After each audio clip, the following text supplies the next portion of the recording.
அமர்ந்து இருக்கும் இடத்தில் அத்தனை பேருக்கு நடுவில் ஒரு செவ்வரளி மூடாக முளைத்து பின்னரளி செவ்வரளி மூடாக முளைத்து 5 பண்ண முதல் 5 இதழாக்கி செவ்வரளி இதழுக்குள் சிவலிங்கம் போய் பறந்த பூவலிங்கமா இருக்க பண்ண அவதாரத்து கவுசன் உத முடித்து ஆடி மாடுகளை பத்தி ஆண்டவனை பார்க்க நேரம் வனத்துக்குள்ள வந்துட்டாரு.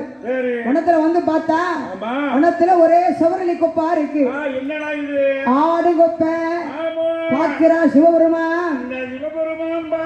அப்படியே ஆடு மாடெல்லாம் ஆட செய்து சீர்வெடுத்து ஆடும் போது 2 பேரும் தொட்டு எரிஞ்சிருவாங்க. நீ இல்லாத உலகம் இல்ல, நான் இல்லாத உலகம் இல்ல. அரியும் சிவன் சேர்ந்து இந்த செய்வோம் என்று ஆடு மானை ஒப்படைத்து அரக்கனை எரிப்பதற்கு மோகினி பெண்ணாக வருகிறார். இந்த மோகினியாக வனத்தில் வாழக்கூடிய ஜெகன் மோகினியாக. ஜெகன் மோகினி மட்டுமல்ல, வனத்தில் வாழும் வன தேவதையாக மாயாவதாரம் எடுத்த